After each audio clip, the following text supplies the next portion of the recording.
60ஆம் கல்யாணம் அப்படிங்கிறது இன்னும் சந்தோஷம், இன்னும் குதூகலம், இன்னும் நிறைவு தருவதாக ஒரு அற்புதமான விஷயமாக இங்கே பார்க்கப்படுது.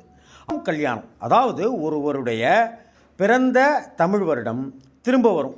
60வது வருஷம், 60 மாதங்கள் இருக்கு இல்லையா, அது மாதிரி 60 வருஷங்கள் இருக்கு இல்லையா, அது மாதிரி ஒரு மனிதன் தான் பிறந்த தமிழ் வருஷம், மாதம், நட்சத்திரம் இந்த 3 ஒன்று சேர்கிற நாள் தான் 60 வயசு பூர்த்தி ஆகுதுன்னு சொல்லப்படுது.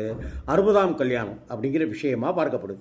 புனர் ஜென்மமாகவே இந்த விஷயத்தை சாஸ்திரம் சொல்லுது. சாஸ்திரங்களில் சாந்தி பரிகார ஹோமங்கள் அப்படின்னு சொல்லப்பட்டிருக்கு இல்லையா.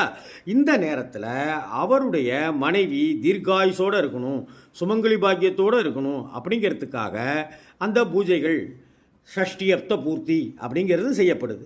இந்த சமயத்தில் தான் அங்கே மறு தாலி என்பது கட்டப்படுகிறது அப்படின்னு ஆச்சாரியர்கள் சொல்கிறாங்க.